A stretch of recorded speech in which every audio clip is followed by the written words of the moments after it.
Laser हथियारों की दुनिया में भारत की बड़ी कामयाबी। भारत ने लेजर वेपन बना लिया है। आज हम बात करने जा रहे हैं उस ऐतिहासिक उपलब्धि की जिसने भारत को एक नई तकनीकी महाशक्ति की श्रेणी में खड़ा कर दिया है। भारत ने पहली बार 30 किलोवाट लेजर आधारित हथियार प्रणाली से फिक्स्ड विंग एयरक्राफ्ट, मिसाइल और स्वार्म ड्रोन को एक साथ ढेर करके दुनिया को चौंका दिया है। जिसके पास पाकिस्तानियों तुम्हारे पास भी ये नहीं है। अगर तुम पे ये मार दिया जाता है भाई साहब विस्फोटक होगा, जब बजेगा तो कहाँ जाके बजेगा ना। ये भाई साहब सोच ही हम सकते हैं। सीरियसली ये इस पावर की चीज बनाई, पावर की चीज और मजे में ग्लाइड के किसी गार के अंदर भी छुपे हुए ना, ग्लाइड करके जाता है ना, सीधा घुस जाएगा।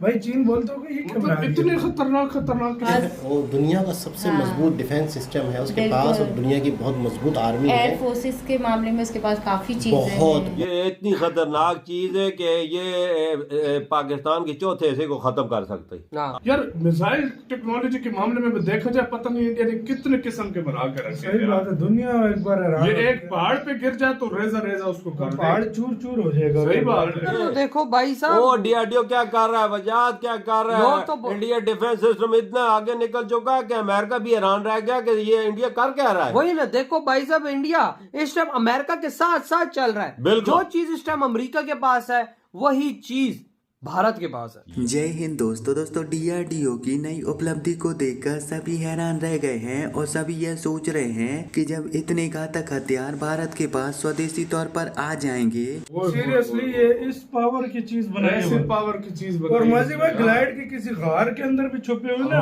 ग्लाइड करके जाता है ना, सीधा घुस जाएगा।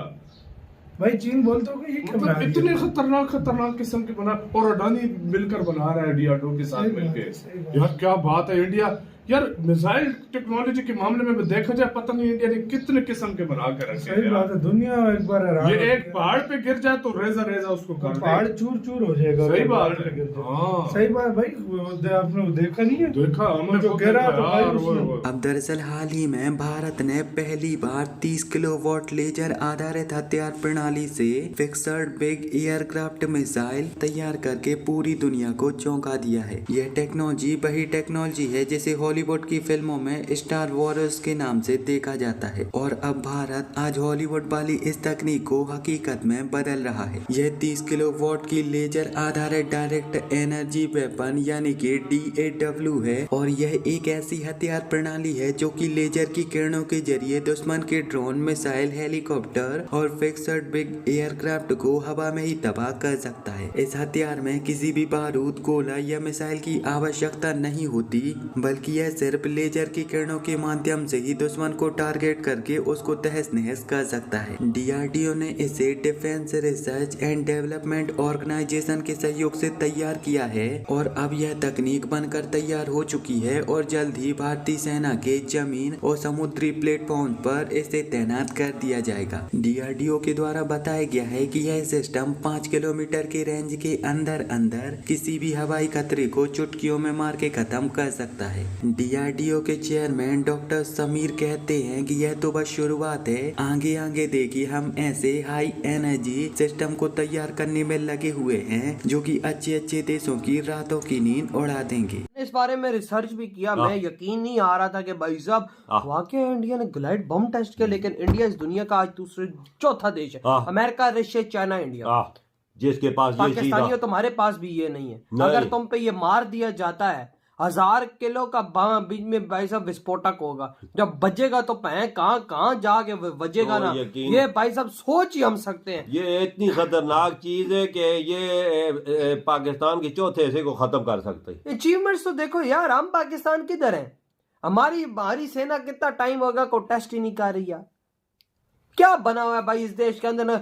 ना इधर पॉलिटिकल स्टेबिलिटी है, ना इधर जनता की स्टेबिलिटी है। रोटी के पीछे लोग लाइनों में लगा हुआ है, किसान यहाँ पे खुदकुशी पे उतरा हुआ है। गंदम महंगी करो तो ये बमों के टेस्ट किधर से करेंगे? ये देखो ना, ये किधर से टेस्ट करेंगे? उधर देखो भाई साहब, डीआरडीओ क्या कर रहा है, वजाद क्या कर रहा है। इंडिया डिफेंस सिस्टम इतना आगे निकल चुका है कि अमेरिका भी हैरान रह गया कि ये इंडिया कर क्या रहा है। वही ना, देखो भाई साहब इंडिया इस टाइम अमेरिका के साथ साथ चल रहा है। जो चीज इस टाइम अमेरिका के पास है वही चीज भारत के पास है यार वजाद, लेकिन डिफेंस सिस्टम में देखो, 10-15 साल पहले देख ले, 10-15 साल एनडीए के बाद इतना डिफेंस सिस्टम तेज कुछ नहीं था यार, कुछ नहीं था। ये मोदी जी आए तो डिफेंस देख के इधर खड़ा कर दिया यार, कसम से कुछ नहीं था। हम पाकिस्तानी भारत का मजाक उड़ाते थे कि भाई भारत हमारे आगे टिक नहीं पाएगा, और ये बात उस टाइम होती भी थी कि यार अगर पाकिस्तान भारत की वॉर होती है तो बड़ा घातक खतरनाक किस्म का युद्ध होगा, क्योंकि दोनों ही सेना ताकतवर है। लेकिन भारत ने 10 से 15 सालों के अंदर खुद को इतना चेंज कर दिया कि आज हम भारत के आगे चूंटी हैं, चूंटी एमे की दुनिया की सब, और वो डायनासोर आज दुनिया की तीसरी बड़ी आर्मी लेके बैठा हुआ है इंडिया। फिर देख ले किधर खड़ा कर दिया मोदी जी ने। वही ना, तीसरी बड़ी आर्मी हो तो फिर उसके नजदीक को याद, और 1000 किलोग्राम का ग्लाइड बम, वो यार जिस पे बजा ना ये बम, तो भाई उसका ऐसे ऐसे मिसाइलों के टेस्ट, ऐसे ऐसे बमों के टेस्ट नहीं कर सकते। नहीं, इसराइल बहुत मजबूत है और वो, अच्छा अब आप खुद कह रही हैं इसराइल बहुत मजबूत है। इसराइल कह रहा है मैं इंडिया से ये हथियार, ये मीन के अभी तक जो भी जितने भी आए हैं मामला सामने, उसमें तो यही नजर आया ना कि इसराइल बहुत ज्यादा तो मजबूत है। बिल्कुल, वो दुनिया का सबसे मजबूत डिफेंस सिस्टम है उसके पास, और दुनिया की बहुत मजबूत आर्मी है। एयर फोर्सेस के मामले में उसके पास काफी चीजें बहुत हैं। बहुत बहुत। इसकी मिसाल मैं आपको इस तरह दूं कि उनके जो नॉर्मल बच्चे स्कूलों में पढ़ते हैं ना, वो भी आर्मी की ट्रेनिंग लेते हैं, लेकिन वो आर्मी में नहीं जाते हैं, लेकिन उस दिन के लिए दी जाती है, उस दिन के लिए हाँ। कि कहीं आपकी जरूरत पड़ी तो आपको घर से बुलाया जाएगा। बेशक आप ऑफिस में जॉब करते हैं, कुछ भी करते हैं, अगर आपको कंट्री की जरूरत पड़ी, कंट्री को आपकी जरूरत पड़ी तो आप आएंगे। और वो पिस्टल चलाना, फायर करना और उनको ट्रेनिंग देना, वो पहले से सिखा दिया जाता है आर्मी इसराइल में। तो एक बहुत मजबूत आर्मी, बड़े एक ऑर्गेनाइज कंट्री, बड़ा सिस्टम से चलने वाला।